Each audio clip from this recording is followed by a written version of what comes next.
ರಾಮಚಂದ್ರೇಗೌಡರು ನಿಷ್ಠ ಪ್ರಾಮಾಣಿಕ ರಾಜಕಾರಣಿ, ಬಹಳ ಹತ್ತಿರ ಸಂಬಂಧಿಕರು,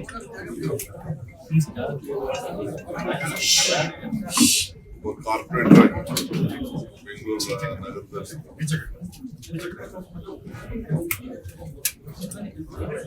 ಸಣ್ಣ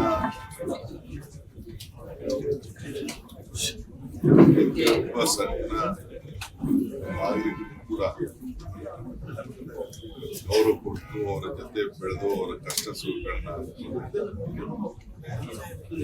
ಸೇವೆಯನ್ನ ಮಾಡ್ಕೊಂಡು ಹೋಗಿರ್ತಾರೆ. ಬೆಂಗಳೂರು ನಗರದ ಎಲ್ಲ ಸಮಸ್ಯೆಗಳು ಕೂಡ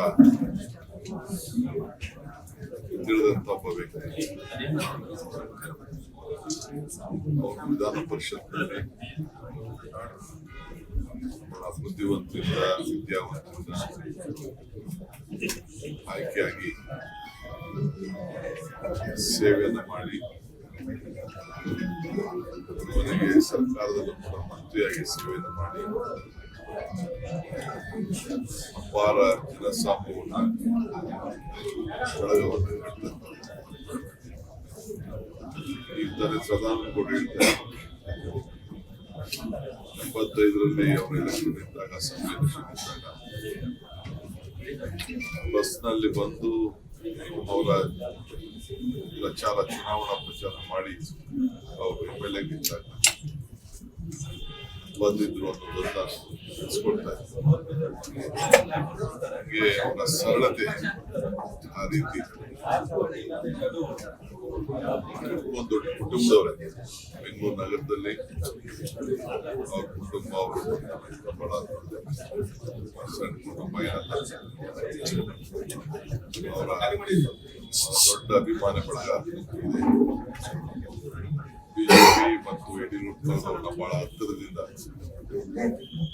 ಎಲ್ಲಾ ತೀರ್ಪುಗಳಲ್ಲೂ ಕೂಡ ವಿಶ್ವಾಸ ತೆಗೆದುಕೊಳ್ತಾ ಇದ್ರು. ನಮ್ಮ ಅನೇಕ ವಿಚಾರಗಳನ್ನು ಕೂಡ ಅವರು ಚರ್ಚೆ ಮಾಡ್ತಾ ಇದ್ರು. ನನ್ನ ಪ್ರಮಾಣ ವಚನ ಸ್ವೀಕಾರ ಸಂದರ್ಭದಲ್ಲಿ ಅವರು ಭಾಗವಹಿಸಬೇಕು ಅಂತ ಬಹಳ ಮನಸ್ಸಿನಲ್ಲಿ ಆತಂಕ ಇತ್ತು. ನನ್ನ ವೀಲ್ ಚೇರ್ ಎಲ್ಲಾದ್ರೂ ಕರ್ಕೊಂಡು ಹೋಗ್ರು ಅಂತ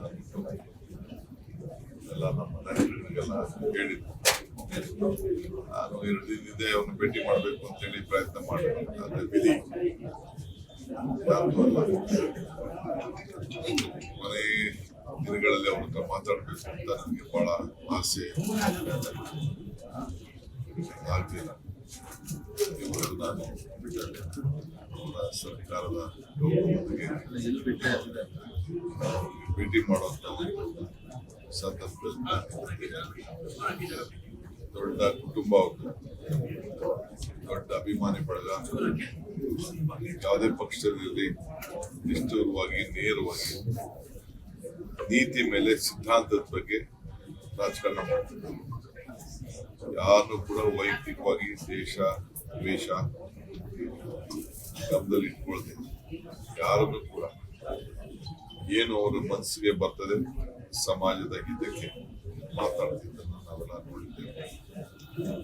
ವಿಶೇಷವಾಗಿ ಅವರು ವಿಧಾನ ಪರಿಷತ್ನಲ್ಲಿ ಪ್ರತಿಯೊಂದು ಭಾಷೆಗೂ ಕೂಡ ನಮ್ಮ ಯುವ ಪೀಳಿಗೆ ದೊಡ್ಡ ಮಾರ್ಗದರ್ಶನ.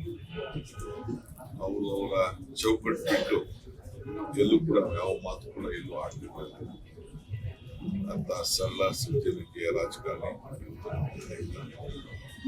ಸರ್ಕಾರ ನಮ್ಮ ಕುಟುಂಬಕ್ಕೆ ಮತ್ತು ಅವರೆಲ್ಲ ಅಭಿಮಾನಿಗಳಿಗೆ ಬಹಳ ದುಃಖದಲ್ಲಿ ನಾವು ಕೂಡ ಭಾಗಿಯಾಗಿದ್ದೇವೆ. ದೇವರು ಅವರ ಕುಟುಂಬಕ್ಕೆ ಮತ್ತು ಅವರೆಲ್ಲ ಅಭಿಮಾನಿಗಳಿಗೆ ಈ ದುಃಖದಲ್ಲಿ ಅವರೆಲ್ಲ ಕೂಡ ಶಾಂತಿ ಸಿಗಲಿ ಅಂತ ಹೇಳಿ ನಾನು ಪ್ರಾರ್ಥನೆ ಮಾಡಿ ನಾನು ಮಾತು ಹೇಳಿ ಬಯಸ್ತಾ ಇದ್ದೇನೆ.